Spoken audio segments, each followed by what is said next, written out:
Hello, everyone. I'm WFXR Sports Director Jermaine Ferrell. Welcome to the WFXR Sports Sit-Down on WFXRTV.com. Each Tuesday and Friday, I will have a special sit-down, one-on-one interview with a person in the world of sports. It is our commitment to bring you a special look at these people and share their stories with you on WFXRTV.com. Again, thank you so much for logging on to WFXRTV.com for the latest edition of the WFXR Sports Sit-Down. Enjoy. Okay, everyone, after a lot of time and consideration, the Big Ten has officially decided with this up. We're having football, guys. We're having football. We're having a season. Okay, I hadn't even said it yet, but okay, yes, we're having a season. But listen, there are certain things we can and cannot. Big Ten is back, baby! Hey, party at our place, 10 p.m., bring friends. Hey, bring friends, okay? Hey, go green, go. See that? Nope, that qualifies as what we're not gonna do. Hi, yeah, that 2020 undefeated season banner that we canceled, we'd like to reorder that. You're letting them get a banner. That's your concern right now. All this is going on. That's your concern. You know, statistically, this is a really bad idea. Statistically, you suck, so. Now, what is Nebraska's problem? Oh, they're still mad at you. Hey, I know. We should prank call the Pac-12. Nope, no. Tomorrow, yes. Tomorrow would be great. Get it? Because they're not playing. I don't feel very good. All right, folks, Jermaine Ferrell in the house with the WFXR Sports Sit-Down on WFXRTV.com. And I'll tell you one thing. Within the Next Star Galaxy, we're blessed with so much talent. And this young lady for the last few months has been lighting up the social media airwaves with these cute little videos, which, by the way, we will attach as part of the story, and we'll have it in there. But anyway, this young lady, I tell you, she is awesome with these, very creative. And she is from our sister station up in Grand Rapids, Michigan native, with our WOOD or Wood TV, Grand Rapids, Michigan. She is a freelance photographer and sports reporter. Annie Agar, what is up, Double A? Thank you for having me.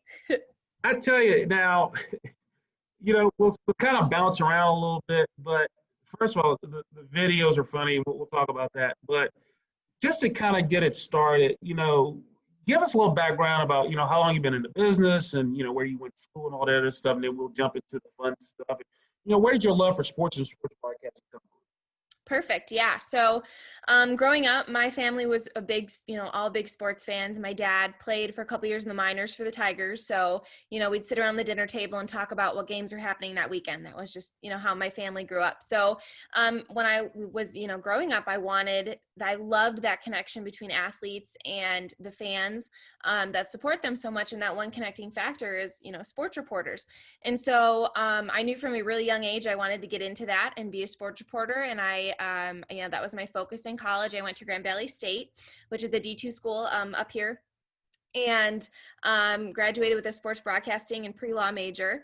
And then Jack, my boss at Wood TV, was kind enough to give me an internship in college, and then that led to the position I'm in now. So I've been at Wood for almost 3.5, 4 years, coming up on 4 years, and absolutely love the industry. And then, these videos kind of came from that, quarantine situation where we didn't have sports, and that job that I put all my effort and energy into kind of was just shut down for a couple months. Okay, everybody, week 1 is in the books. Let's just talk about how we're feeling, how we think the week went. Where's Aaron? Actually, Lamar and Aaron and I, we're on a different call, so. Okay, guys, let's play a fun game.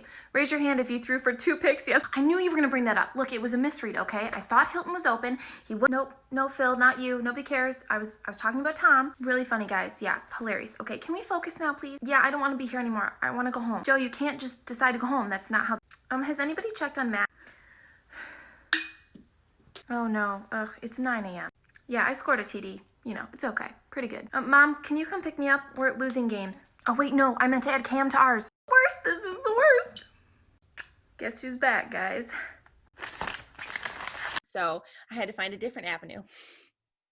Well, I tell you, those videos are funny. And, obviously you can follow Annie on Twitter, and she does do TikTok. It's at Annie Agar 5. That's your Twitter handle. And again, Annie Agar, freelance sports reporter and photographer with our sister station, WOOD in Grand Rapids, Michigan. Where did the idea come from? Because the first one, I said, okay, this is pretty cool. And I saw you were with our sister station. And I was like, okay, these are cool. Where did the idea come from? And because you're playing so many different characters, and they do look like different characters. Yeah. So, like I said, when quarantine kind of hit, I was, obviously sports was so impacted by it all. And the first thought was football season because, we wanted a football season no matter what.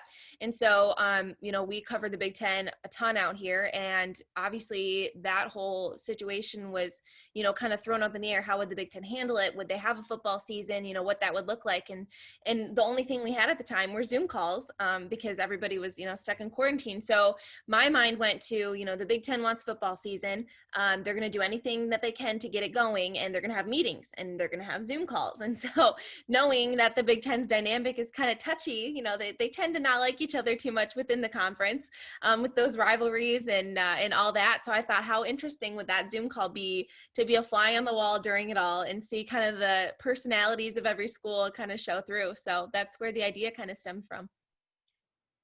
Now, how many of these have you done? Because it seems like you've done a bunch. How many have you done so far? That's a great question. I actually haven't counted, but it's got to be in the teens, probably, maybe like 12. Okay, everyone, obviously week 2 did not go as planned, but let's just talk about it. Let's figure out I know, we did it again.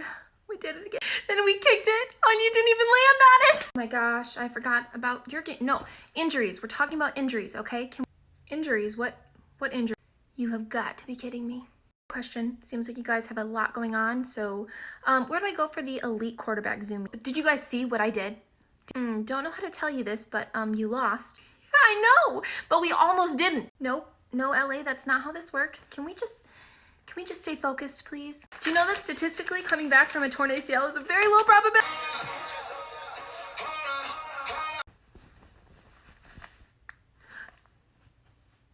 Minnesota. Put the Clemson shirt down. And they're hilarious. I think like the ones you just sent me, the ones with the and by the way, I'm a Cowboy fan, Dallas Cowboys, go Cowboys. The one you did with Atlanta, I mean, we them boys, all that. And the responses. I mean, obviously, this has brought a lot of attention to you, but in a good manner because you're making light of a situation. It's a serious deal with COVID, but you're having a little fun because you're pretending to be those fans, those people at those schools. Mm-hmm. It did. I think there was one time, I think someone probably tweeted out to you, well, what about my school? You haven't mentioned my school in the Big Ten. Like you mentioned, a rivalry. So, I mean, I guess when you have a 14-team league, you got to get everybody in. So do you try to make sure you get every school in there? Yeah, I go off of kind of the dynamic of the weekend. So like you said, the Cowboys Atlanta game, obviously that was a focus.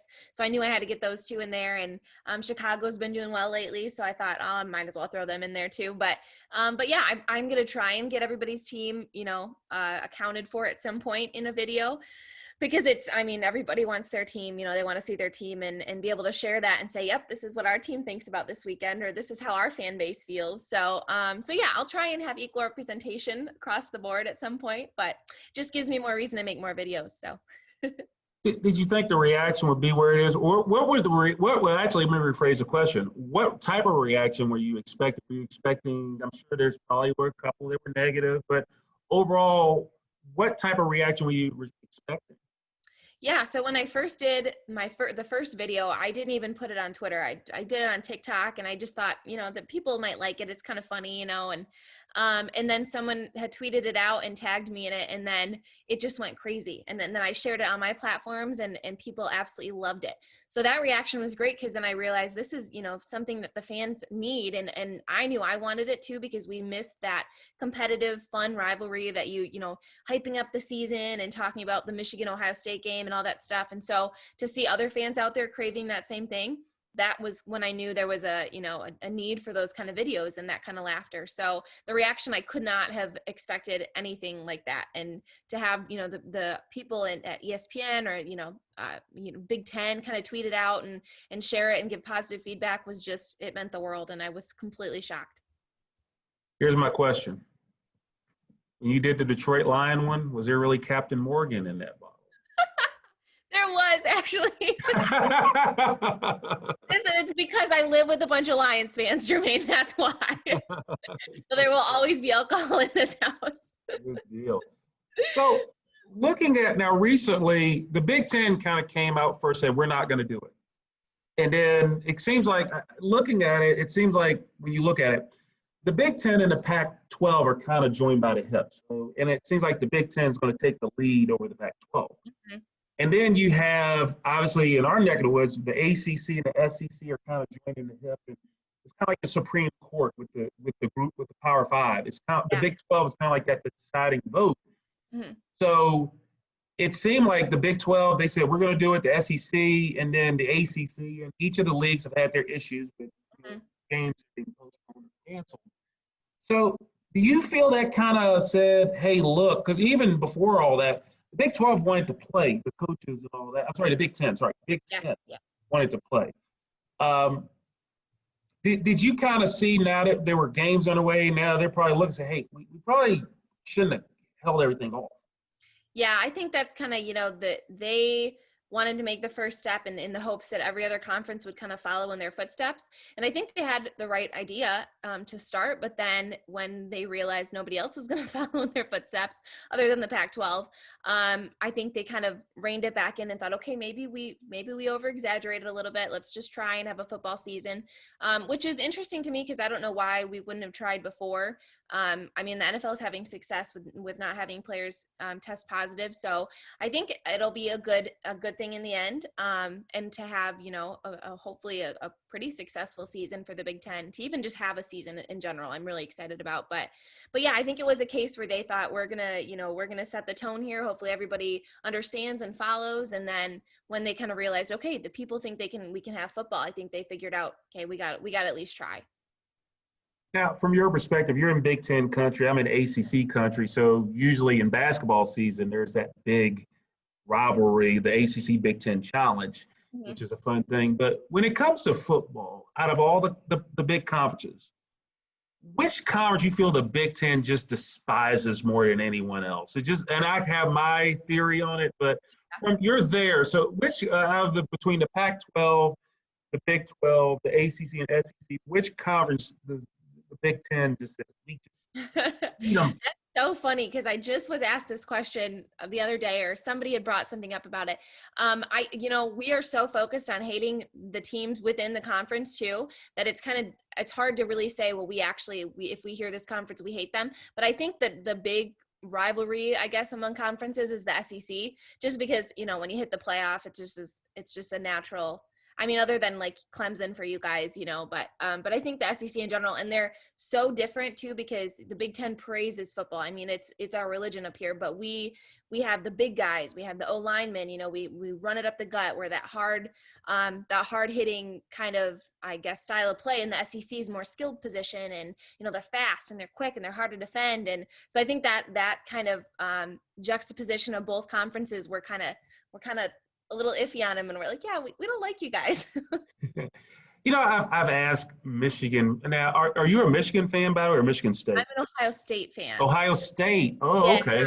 Well, yeah, because it seems like when you're right on the border, it seems like there's a sort of a neutral zone. Like if you're right close to the border, you could go for either team. But as you get deeper into your state, I guess, well, maybe you can help me with this question. Like, say if you're a Michigan person, who do you hate more? Do you hate Ohio State more or Michigan State? Because that's a unique dynamic, because Michigan, they really have two rivals in Michigan State and Ohio State. So who in Michigan, the Michigan Wolverine fans, do they hate Ohio State more or do they hate Michigan State more? I think from a Michigan perspective, they hate Ohio State more for sure. And that's just because, it's a complete power trip type of thing. Like, oh, we need to be so much better. Whereas Michigan State hasn't been as successful in the past couple of years. So Michigan kind of has Ohio State on their hit list. Like, we got to be better than this team. The end of the last game of the season means the world. It's basically whether Harbaugh is going to keep his job or not. But if you're a Michigan State fan, you definitely look at Michigan, you hate Michigan more kind of thing, just because of the in-state rivalry. And that's more based off of history and all that. But I think Michigan's kind of just like, okay, the little brother, go sit down, Michigan State. We're going to focus on Ohio State. Yeah, it just seems like up in Michigan, depending, and they are both good in both sports. Like Michigan and Michigan State are good in football, and they're both good in basketball. It's not like they have a downtime, but it just seems like from perspective-wise, when you look at from a basketball standpoint, probably Michigan State with Tom Izzo, probably the stronger program. When it comes to football, it seems now, even though Michigan State's had their run, but people look at Michigan when they think of the football side of things. And Michigan's had great basketball teams. Michigan State's had great football teams. But I just think it's unique that that's that dynamic that you have up there. So I guess the biggest thing, how excited are people up there? Because now, I mean, now you get an opportunity. And in fact, I'm sure, like we're doing here with the Next Star Nation, we're doing an ACC show. I'm sure that Big Ten show is going to get rock and rolling.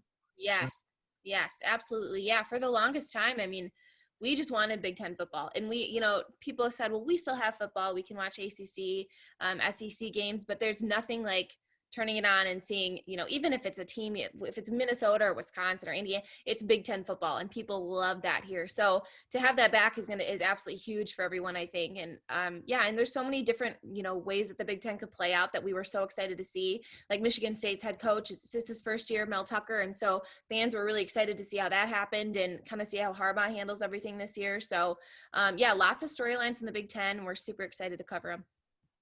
You being an Ohio State fan, I mean, first of all, I mean, I got to throw this story at you. I was at actually, it's funny, before Nexstar, you know, grew where it was, I covered, along with my buddy, Toby McDuff, who's the sports director in Wichita Falls, Texas. He's from Michigan, by the way. We went to Central Michigan, by the way. Wow. Okay. He's from there. And I think he's more of a, I think he likes both teams, Michigan and Michigan State. Anyway, funny story. So, we got credentials originally for the championship game in Arlington because we had, you know, JT Barrett, who's from Wichita Falls, great quarterback, record setter, and he got hurt that season. Yeah. So we ended up losing out on the opportunity to cover him win a national championship in Texas. And so we ended up, because we got the credentials, we got a chance to cover the whole championship game for all the Nexstar stations. Oh, wow. Cool. And during my stand-up, I'm from Virginia, and, you know, I like Virginia Tech and all the Virginia schools. But I said in my stand-up, I said, hey, Southwest Virginia, the only school to beat the national champions was Virginia Tech in the shoe, which the following year, I'm sorry, go ahead. No, I was just going to say that's funny. Yeah. And so the following year, obviously, Ohio State came down and beat Virginia Tech. They outwore them out in the second half, which was probably the loudest I ever heard Lane Stadium. But were you at that Ohio State Virginia Tech game in 2015? I wasn't. No, I wasn't. I've only been. I've been a couple of them at the shoe, Michigan, Ohio State, and then a couple at the Big House. Yeah. How crazy is it that Ohio State just dominated the series with Michigan State? Oh, it's unbelievable. I mean, we're Michigan, not Michigan State. Michigan, sorry. Yeah, it is unbelievable. And I think, you know, a testament to Ryan Day, he's such a good recruiter. And I mean, just the coaching staff leading up to Ryan Day. But I think, you know, now that last year's team, I think will be one of the best Ohio State teams I will ever see in my lifetime. And just to see, the absolute dominating presence of that comes from the great recruiting and the great coaching that they have. But not to say Harbaugh isn't a great coach, but there's something, you know, missing there. And Shea Patterson was not the best, you know, prime example of quarterback there, but, you know, there is something, you know, he's a great coach, and I'm sure they'll get it figured out. If not this year, I don't see Harbaugh sticking around too much longer, just because the fan base they're just, you know, so tough. But yeah, it's really good. I mean, obviously I'm biased, but it is so cool to see Ohio State just being such a presence for the Big Ten, and to take that into the playoff too. I think the Big Ten appreciates them for sure. You know, it's crazy when you look at the Big Ten. I mean, first of all, Maryland in the Big Ten, that's weird because we're used to them in the ACC. I mean, they're an ACC school, but you got to go where the money is. Yep. And then seeing Nebraska in the Big Ten is kind of weird because I was used to them in the Big 12 and the Big 8. Like that. But it's almost, and then Rutgers, you're kind of like, oh, by the way, Rutgers is over there, which, by the way, you kind of did in your video. Poor Rutgers fans, they probably hate me. Yeah, you're probably liked by some and not the others. But when you look at the Big Ten right now, as far as, I mean, it's probably safe to say Ohio State's the favorite. But are there any teams or anyone else you looking at the Big Ten that could probably win it all other than Ohio State? Um, yeah, I don't know about winning it all. I mean, if Ohio State somehow struggles and we could have injuries, something bad could happen there. But um, I know I really like Minnesota. PJ Fleck, we covered him a lot at Western Michigan. So I think they're going to have a really good year. And Indiana is kind of a team. I think they'll have more wins than people think. Michigan State, I have no idea about Michigan State just because it's a completely different, like I said, completely different look on offense, completely different team we're going to be seeing. And yeah, Michigan's touch and go. We'll see how. I think they'll have 4 or 5 win season for sure. But other than Ohio State having some sort of issue, there's not a team that really stands out or where they're like, yep, this is going to be, this will give Ohio State a run for their money. Other than maybe Minnesota or Wisconsin. Other than myself and Jack Doles, is there? No, I'm just kidding. I'm just kidding. I'm joking with you. Hey, I got it. Hey, you were being funny. I had to be funny too. I love it. I was going to be sarcastic. I say, other than myself and Jack Doles, and Jack's great. Other than those two guys, is there someone that you kind of pattern your sports style after? Is there someone that you looked at and you looked up to and said, hey, that's who I want to kind of pattern myself but still have my own style? Yeah. So, I mean, you made a joke about it, but Jack has been such a great role model, and he's great because he is so confident in the industry. And he'll know what kind of content he wants to get, and he won't let anybody kind of tell him no, and he'll get the content, and he'll do it respectfully, quickly, and just produce great stories, great special interest stories and all that. So he's definitely someone I look up to. When it comes to females in the industry or sideline reporters, I love Maria Taylor. I think she's as a female, I always want to be a dominant presence when I come into, a show, or if I ever make it big someday, I want to be not looked at as a female among the guys. I want to be one of the guys. And I just love that she's so open about it. And, she's treated with respect because she demands that respect from people. So, so I look up to her a lot. Hannah Storm, she kind of paved the way for women in sports. So I love watching her as well. And the thing is, and this has been a big topic in the world, and one thing that irritates me and really hacks me off more than anything else is just how women are treated in the business. Because first of all, I have so much respect for women. I love the fact that women are in the business, and I think there are a lot of times they do a better job than the men. And I'm such a big advocate of women in sports broadcast because I just think it's great. It's deserved. They're not in it because they're a woman. They know their stuff. Mm-hmm. And so when I see guys like old crusty guys that are probably jealous and probably haters, and I'm gonna say it. Yep. They are hating the fact that a woman's out there doing the job that they probably want because they tear down their credibility and all that. And you know what? Are there some in the business that don't have a lot of experience they're in a prominent position? Absolutely. But at the end of the day, don't knock their hustle. Right. I mean, I've interviewed a lot of women, like case point, like Melanie Newman, who worked with us in baseball, Salem Red Sox. She's with the Orioles, followed what she's been doing. And it just angers me when I see women get tore down because it's not deserving. And I've got on my social media, I say flat out, it needs to stop. I've done videos, not only that, with racism that's going on, but the sexism is just tough. From your perspective, have you ever experienced any situations like that where there's been sexism? I mean, you kind of early in your career, but have you experienced anything like that, and how have you handled it? Yeah, that's a great question. So kind of actually recently when these videos came out and ESPN, tweeted them out, obviously there were a ton of, random guys that follow ESPN that were commenting, and definitely comments that wouldn't happen if a guy had posted the video. And it was strange to see, and it was tough to see, but at the end of the day, I'm in this industry, and I always had the ideology that I'm going to work as hard, if not harder, than anybody in the industry. And if I get a position, it's not going to be because I'm a female or, no matter what people say, I know, and I will know in my heart that I worked harder than anybody to get that job. And so when people comment things like that, I try and have a calm mind. And I think, that it's just coming from a place of not understanding.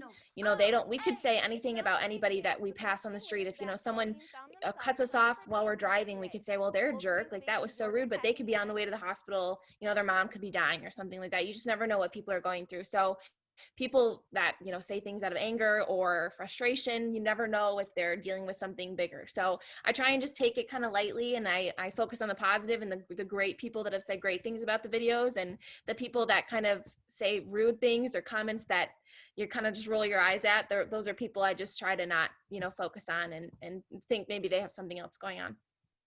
I'll be waiting on my check for all the kind of things that's about to be. No. There you go. Or probably a 15-cent check will come out later. But yeah, it's just something that, it's so hurtful because, I mean, I've been, my style is different when I do my thing. And, Baskins and Robbins, they got 31 flavors, that's the reason why they have it. You're not going to like everybody. But I just feel that the world will be a better place if we treated people with respect. And not only that, but, it's kind of like when a man makes comments about women, they should think, okay, you definitely have a mother, and I'm sure you have a wife or a girlfriend, or you have a sibling, a sister, or an aunt, or a grandmother. So you should put that in context, because at the end of the day, it's so hurtful. But, and like I said, I mean, hey, you got a big fan over here in Roanoke, Virginia, and what you're doing, and I'm so proud of what you're doing, because you didn't think it was that big of a thing, and now it's just taken off. I mean, talk about your career, because I mean, we talked before we got on the air with this. Where do you see yourself? Like, what is your ultimate goal? Like, do you have a goal on where you want to be, say, in 5 years or 10 years? Yeah. So, kind of what I said earlier too, I always want to my goal in life is to be that connecting factor for fans and athletes at the highest level possible. And because that's who Erin Andrews, I grew up on, like I said, Hannah Storm, I want to be that person to some other young girl that's, or some guy that's growing up and wanting to have that connection to these athletes. So, however that gets me there, I think that's the best way. And if I can impact people and, bring laughter to fans on the way, that would be absolutely great. And that's kind of how this has happened. And a lot of opportunities already are starting. And even us connecting, that would have never happened if it weren't for the videos. So many people have reached out, and the connections have been just so huge and numerous that I'm hoping, the best of opportunities come from this. And I'm able to, in 5 years, get to that point of being on ESPN or being, on NFL Network or Big Ten Network or whatever the case may be. That's my dream, and I'm just going after it. Well, here's the thing. Like I said, if there's you got my number now, and you got my email and all that. So if there's anything I can ever do, if you need, me to look over a resume reel or whatever, send my corrections.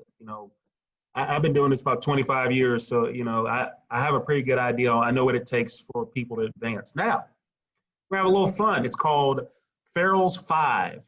Okay. These are 5 questions. I feel like I should do a TikTok. Like I should dress up as 5 different people doing this. But anyway. That'd be fun. I don't know if there's enough time, but we'll do that. Okay, my first question for you is your favorite color. Ooh, okay. Definitely red. Technically scarlet. You can probably understand why. Right. Yeah. So obviously because of some school in Columbus, right? Yes. And I just love the bold, obviously I'm wearing red lipstick, but I love the bold pop of red in certain things.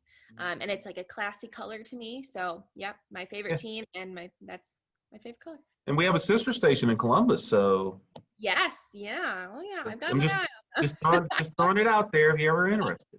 Right. Anyway, all right, so my second question is, what is your go-to food or snack or meal when you're watching a game, an Ohio State game? Ooh, that is a great question. So I happen to make, so I've heard, I'm not going to pat myself on the back here. I happen to make really good guac, apparently. Right. So chips and guac or salsa or queso is my absolute go-to. I don't know why, but it's almost like I can't watch a game without it. And I eat nervously when if Ohio State's losing at any point, the chips will be gone. Captain Morgan, right? With it. Yeah. With a little lime. Well, funny story real quick. You mentioned nervousness. So, again, my wife's a diehard Dallas Cowboys. Uh-huh. And so it's funny. It's funny, like back in the 90s, the Cowboys were awesome. Obviously Ezekiel Elliott being with the Cowboys. Yeah. And he was a heck of a back in college and high school, but Yeah. you know that already. So, and the Dallas Cowboys they'll put you on this stressful time. So if the game's close, like in the fourth quarter, my wife will leave the room and she will not watch it at the end. So it's funny. I have to tell her what happened, and then I record the game, so I got to replay it. That is so cute. Yeah, but if Cowboys blowing them out, I mean it's okay. But Yeah, if it's that is cute. if it's a close game, It's a strategy that works for her. She yeah, she's rocking with it. She's rocking. that She's is a too she's cute. a blessing. We just celebrated our 5th wedding anniversary, so Congratulations. thank you. I mean, I love her to death. She is such a blessing. I'll kick my coverage with her, definitely. Oh, I love that saying. Yeah, I think I saw the picture on Twitter of you guys. It was so cute. Thanks so much. All right, so my third question is, speaking of food and goodies, so you're having a dinner party, double A's dinner party. You can invite 5 sports figures. They could be alive, they could be dead, they could be in broadcasting, any area of sports. Okay. 5 sports figures you'd like to have dinner with, bring to the meal, and why? Wow, that is a great question. Man, this might take a second. It's okay. Let's see, who would my first one be? Okay, you said athlete or sports reporter, anybody It in could be anybody in the world of sports. They could be alive, they could be dead, anyone like that. That's a great question. Oh my gosh, the first one's definitely Kobe, 100%. Mm-hmm. I definitely have Kobe. I probably Johnny Bench. Is kind of a random one, but I was a catcher in high school. Okay. At softball, and I wore number 5, and he just was like an idol of mine. I loved him, so probably him. Mm-hmm. Who else would I have? Gotta be like a fun dinner party. Right. I'd probably have I'd have somebody like maybe like Mike Golick or Pat McAfee. Somebody to keep things loose. Okay, so are you inviting those 2? Because if you invite those 2, you're down to 1 left. Yeah, I would say those 2. Okay, 1 left. Let's see here. Oh, man, this is tough. Michael Jordan. Oh my gosh. Yep, So let's go through your list. Your first one was Kobe. Your second one was Johnny Bench. Then you said Mike Golick and Pat McAfee, and then Michael Jordan. Yes. Nowhere in that list you had anyone from Ohio State. Isn't that shocking? Yeah. That is. I figured there'd had to be someone like a Jim Tressel or all those guys. Urban Meyer. I figured it'd be someone from Ohio State. Yeah, Urban Meyer would be cool, but I follow him on Instagram, so. There you go. But no, I'm not critiquing your list or anything. I'm just throwing it out there. Sporting event that you haven't covered that you would love to cover, and it could be any major sporting event. If we had a magic wand and I called you up and said, hey, I'm giving you an opportunity to cover this major sporting event, what would that be and why? Oh, that's a good question. So before a couple of 2016, I would have said it was the draft, but I was blessed enough to cover the draft in Philadelphia. And the NFL draft is my pride and joy. I have mock drafts. I sit there with all of my mock drafts out on my computer and I take notes. I just love the draft for some reason. It's just so fun. So to be there was absolutely the most amazing thing I've ever done. I ever covered in my work career. I don't know if anything will top that, but I would say probably I would probably just say the Super Bowl. I mean, that's just the pinnacle of, but granted, the Super Bowl would be so much work. I mean, you could probably guess, could you imagine covering the Super Bowl? I will tell you this, the biggest events I've ever covered, that national championship game was huge. I mean, there's so much media. There were 1,500 credentials issued. ESPN had 500 of the 1,500 credentials. Oh my gosh. That's radio, that's TV, that's the people behind the scenes. Because let's face facts, the on-air talent, they didn't have to do the work that we did. Because guess what? They just had to show up and then they're off. Yep. So, yeah, there were 1,500 credentials issued. 500 went to ESPN because obviously it was the first college football playoff championship game. So, yeah, right. You're going to get them. Right. And then the other one, again, the Final Four a couple of years ago when Virginia won it, which you talk about a magical run to overcome what they came, losing the first number 1 seed to lose to a 16. Right. that run was so magical to cover it. And then even in the Final Four, like when Kyle Guy got fouled on that three-pointer against Auburn. Yeah. So real quick, and by the way, US Bank Stadium is so neat because it didn't look like the way they had it configured, Andy, it looked like a huge basketball arena. It didn't look like because it was on a stage. I Yeah. think the dome is in the center, it's in the stage. But it didn't feel like I was in a football stadium. Yeah. Okay. So Auburn, UVA was up by like 10 points. So then we're going down into the area where the locker room's at, because as they're coming off the court, all the locker rooms are all right by each other, like side by side. You know, there's a little space. Yep. So then it goes into, UVA falls behind, and then Kyle Guy gets fouled. And my thought process was, okay, I know for a fact that they're going to lose the game. Mm-hmm. So what's funny, Kyle Guy knew he got fouled. So he hit the 3 free throws, and we were asking him, did you know you were going to make them? He said, yeah, he wasn't worried. Yeah. And even the Elite Eight game against Purdue, he was real close buddies with the star Purdue player because they played. Because Kyle Guy's from Indiana. Everybody's wondering, how did he get out of Indiana? You know, how did he get out of Big Ten country? And Tony Bennett has Big Ten ties because his dad, Dick Bennett, Wisconsin, and all that. And then the championship game against Texas Tech was so funny. The way they had it, Nexstar had representatives covering all the teams. So I covered Virginia. There was a bunch of people covering for Texas Tech. Jack Doles was there along with the Lansing station because Michigan State was there. Okay. Aubrey was there. Okay. Or Audrey. Aubrey. Yeah. Audrey. Audrey. Yeah. And like I said, I've known Alex for a long time too. I met her in Texas. That's awesome. That's so cool. But that's a small world, yeah. So, and then you had, Auburn. The Auburn people came up. So I was like the last man standing, and we did those digital shows with Jared Smalley.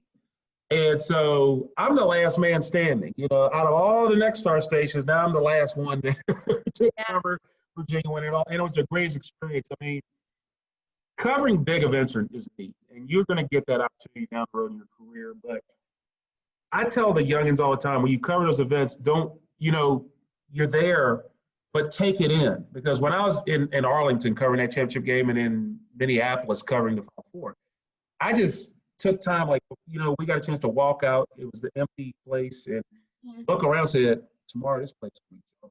We're going to cover the Final Four, or we're going to cover the national championship game. Right. So I would recommend to you, when you get that opportunity, just take it in and absorb it, because you don't know if you're going to get back to it. Right. And so, but really for me, the purest thing is those state championship games in high school, because that's to them, their Super Bowl, that's like their Final Four, and it's so fun to cover them. So I would tell you, when you get the opportunity, just take it in and have fun with it. Awesome. And then my final question for you is this.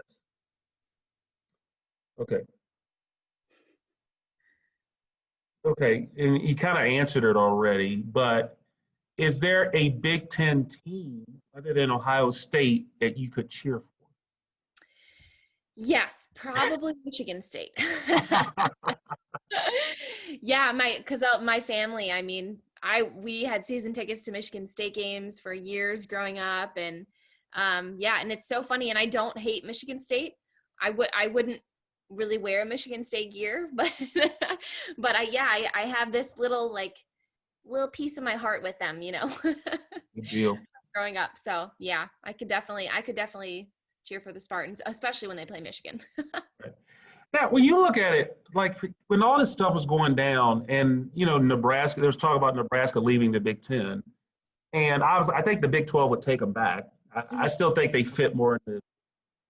Right. They kind of fit in the Big Ten. I mean, the Big 12 in a way. Yeah. It's like if I could shake it all up again, I mean, I'd probably have Notre Dame in the Big Ten. I'd have Maryland in the ACC again. Yep. But from your perspective, and I'm not trying to have you throw any team under the bus, do you feel like there's just certain teams that just, when you look at the Big Ten, it just don't kind of fit the Big Ten footprint? I mean, I have a couple myself, Yeah. But when you look at it, I mean, in my opinion, I mean, I look at Nebraska and probably Rutgers and Maryland. They really don't. When I think of Big Ten, and even for a while, Penn State, I didn't think of them as Big Ten, but now they've been in there long enough. Right. It seems like Nebraska and Maryland and Rutgers really don't fit the Big Ten. Yeah. Yeah. And a lot of being in a conference is kind of carrying your own weight, you know, and showing why you deserve to be in that conference. And it's just when it comes to football, they just haven't, you know, in the past however many years they've been in there. Yeah. And so I think that kind of, and it rubs people in the Big Ten the wrong way. I mean, they like to see their conference dominate, and to have a couple, you know, smaller teams that aren't really holding or carrying their weight's kind of frustrating, I'm sure, for them. But Kind of floaters. Yeah. And it's funny too, because it's the Big Ten with 12 teams. Or 12. And so Is it 12 or did I say 14? Is it 4? No, wait a minute. They got 14. I'm thinking of both divisions. It's 7 and 7. Right. You're right. Yeah. Oh, okay. Yeah, see, that's what I'm saying. I mean, all right, so the Big Ten's got 14 teams. Yep. Big 12's got 10 teams. Yeah. I mean, how does that work? It does. The ACC, that you got schools that aren't even on the Atlantic coast. You know, so right. It's crazy. It just throws off your geography. Really, the only conference that makes geographic sense is the Pac-12. Yep. Mm-hmm. I mean, they're just so far. Yeah, I mean, you got Colorado and Utah. They added them, but it's still West. But the Big 12's got West Virginia. I mean, yep. The ACC's got, you know, Boston College and Syracuse. Mm-hmm. You know, so they got teams that kind of don't fit that. And yeah. Now the SEC's footprint fits because they all kind of link together. So the SEC, they kind of got it right, and they probably will cannibalize some more teams. But you know, it fits. Mm-hmm. So. But that's just the thing, because if you had the Nebraska of back in the day, the 90s and the 70s and 80s, now you got something there. And I think a lot of Nebraska fans feel like we need to be relevant, but you're in a tough conference. I mean, the Big Ten, that's a different – although their style of football fits kind of that, because when you think of Big Ten football, you don't think of wide open offense. You think of ground and pound, and it's cold outside, and you want to get into it. That's what you think of a Big Ten football. Right. You know, and Nebraska would fit that. Mm-hmm. Yeah, that's very true. That's very true. It's just a tough conference, you know, tough conference to try and assert yourself in, because there's just so many dominant teams. Good deal.